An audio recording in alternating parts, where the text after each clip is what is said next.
How's it going, guys? Dow Phoenix here, and I'm glad to see you guys join another live stream.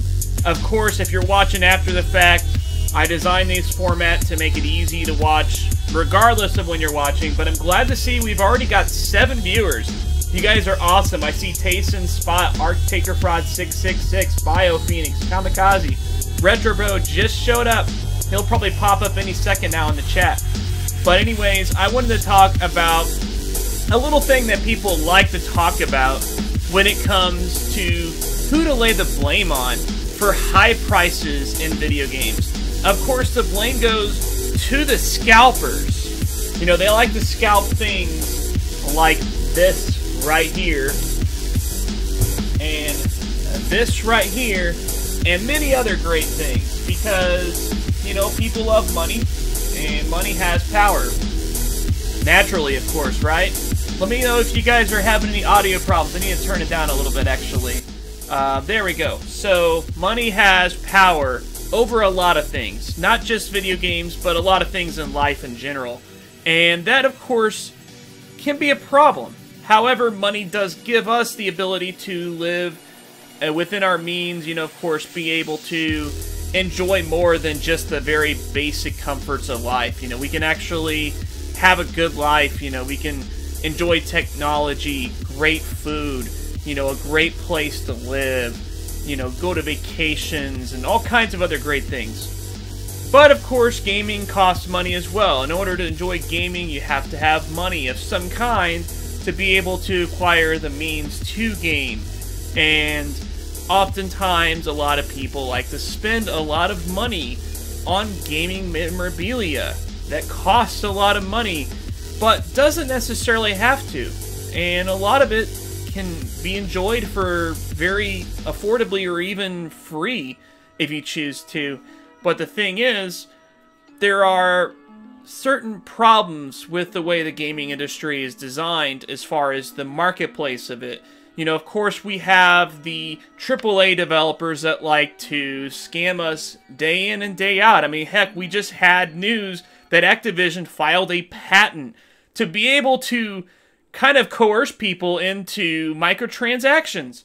But that's not what we're talking about today, guys. We are talking about scalping. Scalping is a syndrome that has started to crop up over the last, I don't know, a few years or so. Primarily in the retro scene, but it does sometimes happen in newer game realms as well. And essentially what it is it's a private person, someone that's actually outside of the game industry. So we don't have scalpers like Sony and Microsoft and Nintendo. No, they sell things at the prices that they say they're going to sell them. And, you know, sometimes we might have certain companies that do shady things, like GameStop, for example. But that's another subject entirely. Now, scalpers are private individuals, sometimes small companies, that what they will do is they will see an opportunity to make a large sum of money off of gaming merchandise or anything else. Tickets, for example, like concert tickets, that's a popular thing to scalp. There's just all kinds of things like toys. You know, last year we had the Hatchimals. I remember seeing those being scalped on Facebook and whatnot. So there's all kinds of things that get scalped, but of course in our community, gaming is the thing that we're most concerned about. And it can be very difficult to find the items we want because scalpers happen to have the means and the time to be able to pick up these hard to find items. They're heavily sought after, and they will of course take advantage of the situation. Now, that being said, there are some things that you might be interested in, of course. You probably have seen the thumbnail for this video, and defense of scalpers, question mark? Well, there is some defense to it, but I'll get to that in a little bit, guys. So, I just want to kind of catch up with the chat. You guys are kind of chatting with yourselves. That's really cool. Yeah, it is business. Gotta rake in the hay when the sun is shining. That is actually part of the reason why I made this video, of course. You do see these items right here. And I'm going to talk about those particular items and more that's kind of going on. But anyways, let me go ahead and move on to another subject before we talk more about scalpers, of course. So, recently, I think within the last, 2, 3 or so months ago, maybe a little bit longer, I remember seeing a string of videos from various people that wanted to blame YouTubers for the rise in retro game prices. Now, of course, I can see their logic behind it because YouTubers, of course, they do have a lot of influence over people, especially popular YouTubers, people that can reach out to a large group of people that are like-minded, that may be interested in a lot of the same things that those people are. And whenever you get a large group of people watching one video, like a hidden gems video, for example, and this particular YouTuber may suggest a game in particular, well, guess what? Their search results for that game are going to go up in all kinds of ways. You're going to find people that are going to look into that game, they're going to research it, and they are also going to see how to get it, how to buy it. And that's where we get a lot of problems with the prices of that shit, right? I mean, we get a lot of problems with that. But the thing is, you can't blame the YouTubers, guys. I know it's kind of strange to think about it. They do bring attention, they do bring awareness to these products, but ultimately, there's only one person that decides to pay the price that someone decides to charge. So I think we should officially drop the whole, it's all the YouTubers' fault. You know, it's all like Metal Jesus' fault or ABGN's fault or anything like that. It's nobody's fault like that. It's not my fault. It's not Retro Bros' fault. It's not anybody's fault, okay? Well, maybe it is a little bit Retro Bros' fault, but... but anyways, that's the thing, guys. We can't blame people just for simply bringing awareness to people, especially when it comes to older video games, ones that can easily be emulated or downloaded from the virtual console. There's a lot of ways to play these various games, and I mean, if you really want to play it on original hardware, well, I mean, there are even ways to do that without having to buy the original cartridge. There's EverDrives and freaking multi-carts and things like that. So there's numerous ways to play the game. It's all up to how you want to do it. Now, if you're somebody that has to do it in the original cartridge on the original hardware, or maybe a clone system, because, you know, those are kind of taken off, right? Or something like that, well, sometimes those games can be very expensive, especially when there is a shortage in the supply of those games and that demand, which of course that demand will go up when you have those YouTubers. But like I said, the YouTubers don't make you pay what you want to pay. And for that matter, the scalpers don't make you pay what you want to pay. Because if a scalper decides to list a game for $100 and nobody's buying that game, well, eventually they're going to decide, well, do I want to continue to sit on this game forever? Or do I want to actually get rid of it and make some money? That's when prices can come down. See, there are a lot of things that we can control and influence when it comes to scalpers, guys. And I want to actually talk about my personal experiences because, believe it or not, I'm a scalper. As a matter of fact, anybody that has ever sold a video game and made a profit on it, or has at the very least sold it for at market value, is a scalper. Now, I know that might be hard to believe, you know, because we're just normal people. We're just trying to make money. We're just trying to make our own means, guys. But these right here are currently in the process of being scalped. As a matter of fact, I am sending this tomorrow on eBay. See, the thing is, back in June of 2016, at Sony's E3 press conference, they announced that they were bringing Undertale to the PlayStation 4. Well, I wanted a piece of that, of course. My mindset was a little bit different back then. They were selling this for $64 on Fangamer. I knew, based on the fandom of Undertale, that this would be sought after. And I was right, because you can look at the eBay prices, guys.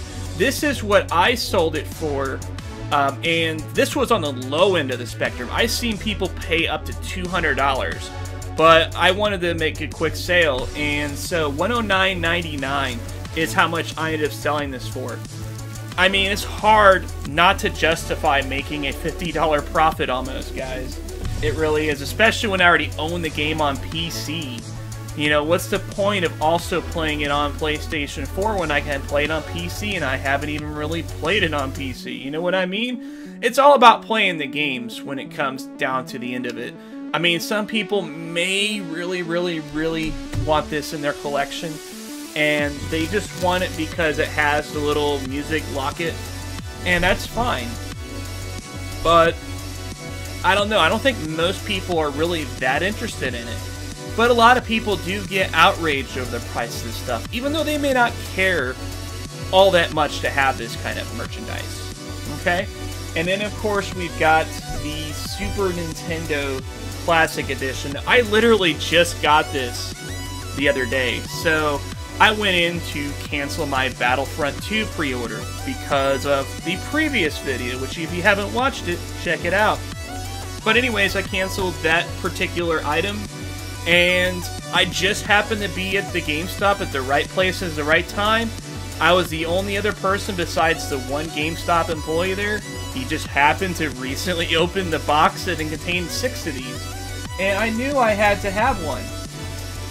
But at the time, I didn't think that people were actually still scalping it, because it seemed like, from what I've heard, there was a lot more availability for this. But I looked it up on eBay just out of curiosity. I seen that people were still paying $150 to $200 for this, which was ridiculous. And I was thinking, well, you know, I don't even have the money. I only have my Battlefront 2 credit. Turns out I also had some GameStop points, so I was able to really knock down the costs and get it, guys, which is really awesome. You guys do have some issues with scalping in Australia. I can definitely understand that, Tayson. But like I said, I wanted to let you guys know there's a lot of ways to play these games, and I don't want you to discount any of them. You know, legit or not, there are great ways to play these games, and I hope you can find great deals. Of course, good things come to those who wait. Like I said, good things come to those who wait. I didn't sit in line. I didn't wake up in the middle of the night for some spontaneous reason to do a pre-order that nobody knew about. I just was in the right place at the right time. I waited for the right moment to grab it, and it was great. It's really a stark contrast to last year when the NES Classic came out. I was really looking forward to it. I sat in line, and I was the 4th out of 6 people in line because Nintendo thought, you know what, people don't actually want to play old video games. How wrong they are, right? Because old video games rock.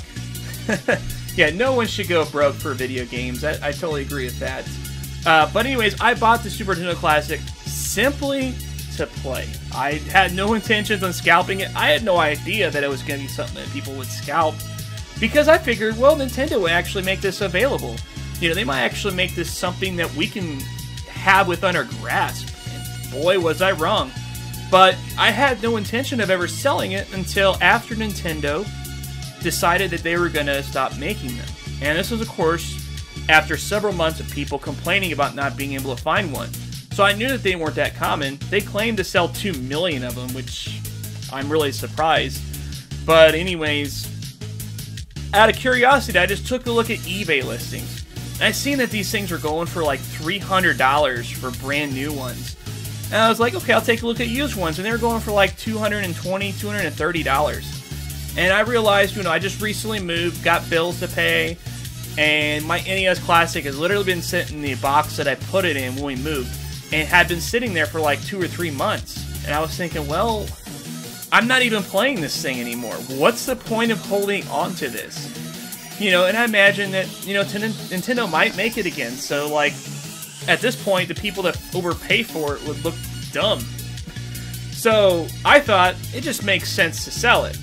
And I did sell it. I ended up getting $215 for a used NES Classic that I didn't even have the original micro USB cable for anymore. I happened to lose that. I didn't pack it with the system. So that person clearly overpaid quite a lot. And see, that's the problem, guys. People like the person that bought the NES Classic from me, and that bought Undertale from me, and are currently bidding on this because eBay's giving me $158 price guarantee or something crazy like that. That's ultimately the problem. That is the problem. And by the way, if you guys have not voted on that poll, make sure to vote on that poll because I want to see who the winning game is. But anyways, that's the problem, guys. When it comes to scalping, the people that have the power is not people like me, the seller, but it's people like me, the buyer, the consumer, the person that actually purchases the merchandise. They have all the power in the world to dictate the prices of items. Now, it does require a various number of things, but you have to just bear in mind, we control the market, guys. Consumers do. Not the companies, not the sellers, nobody but us controls what something is worth. We decide what something is worth. And if a lot of people say, hey, I'm going to pay $200+ for this item that only retailed at $60, well, then that's how much the item's going to go for. Now, if those people happen to have the willpower and strength to say, no, I will not pay significantly more than the retail price, that is not worth that value. That's when the prices come down, guys. That's when they come down. It does not matter what the supply of the item is. It doesn't matter if there's 10 eBay listings or 1,000 eBay listings for an NES Classic. We dictate what it is worth based on the money that we pay. So if you're someone that willingly would pay something like that, or if you're someone that has paid something like that for an item that is well beyond the value that it should be, based on, I don't know, just what it originally is worth, then you're the problem. It's not the scalper's problem. They're just trying to run a business, or they're just trying to make some extra income for their family. So that's kind of the way I see it. You know, we as consumers control everything, and I just hope you guys recognize that. You know, if you want to hate on me for scalping, you know, what can I say? You know, I can't really apologize for it because I have my reasons to do it. It's not simply, I'm not out there to screw anybody over. You know, if I was to sell this and I put it up for, say, $150 and I got no bites, and I see that, like, the highest it would sell for is like 90 bucks or something like that, well, I would think I'm probably just going to go ahead and return it while I can, you know. Or, hey, I might just, like, say, fuck it. Even though I didn't really want one that badly, I'll just keep it anyways, you know. You know, because that's what it's ultimately for, is to play and have fun. That's what I would normally buy items like that for, are to play and have fun. But whenever there is a great opportunity available, I mean, can you really blame us? Can you really blame us for wanting to sell it to you? But yeah, let me know what you guys think. If you're watching this after the fact, drop a comment below. And I appreciate you guys checking this out, of course. We're going to start that live stream of the game in just a little while. But I'm going to let the music play off for a second. I got to use the restroom. And, actually, I'm about to start a new stream now that I think about it, because I want this to be a separate entity entirely. But thanks for tuning in, and till then, down Phoenix out.